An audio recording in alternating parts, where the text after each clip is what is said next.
Bonjour, vous écoutez le téléphone biblique. Au cours de ces quelques prochaines minutes, je vous présenterai une personne qui sera le meilleur ami que vous puissiez avoir. Parce qu'il est tout-puissant, il peut vous apporter l'aide dont vous avez besoin dans votre vie aujourd'hui. Cet ami, c'est Jésus qui est indubitablement Dieu. Mais vous demanderez, comment Christ peut-il être Dieu et homme à la fois? Votre Bible déclare, quand les temps furent accomplis, Dieu envoya son Fils né d'une femme. Galates 4, verset 4.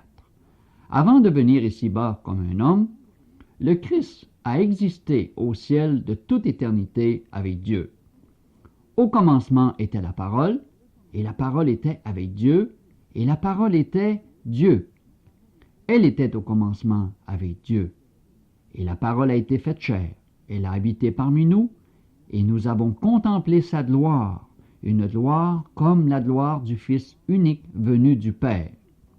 Elle était pleine de grâce et de vérité. Jean 1, versets 1, 2 et 14. Le plan pour la venue sur la terre du Fils de Dieu, sous une forme humaine, a été préparé dès avant la fondation du monde, selon ce qui est écrit dans 1 Pierre 1, verset 20. Le plan d'envoyer l'un des membres de la divinité pour prendre la nature humaine fut révélé tout d'abord à Adam et Ève dans le jardin d'Éden, quand Dieu dit au serpent, « Je mettrai inimitié entre toi et la femme, entre ta postérité et sa postérité. Celle-ci t'écrasera la tête et tu lui blesseras le talon. » Genèse 3, verset 15.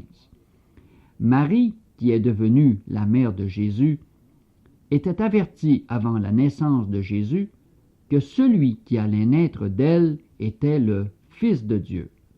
L'ange lui dit, « Le Saint-Esprit viendra sur toi et le Très-Haut te couvrira de son ombre, en sorte que le Saint-Enfant qui naîtra de toi sera appelé Fils de Dieu. » Luc 1, verset 35.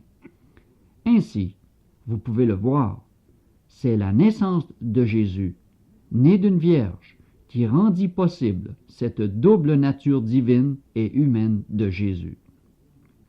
Le Fils éternel de Dieu, par sa naissance virginale, prit la forme de l'homme afin qu'il puisse mourir pour nous, pour devenir notre Sauveur. Mon ami, votre Bible révèle de différentes et merveilleuses façons cet homme Dieu. Si vous avez besoin de prière, faites-nous le savoir de la même manière. Ne manquez pas de nous rappeler demain pour entendre la réponse à la question suivante. Les hommes ont-ils reconnu la divinité de Christ durant sa vie terrestre? N'oubliez pas que le téléphone biblique est une présentation de l'Église adventiste du 7e jour au Québec, un service à la communauté.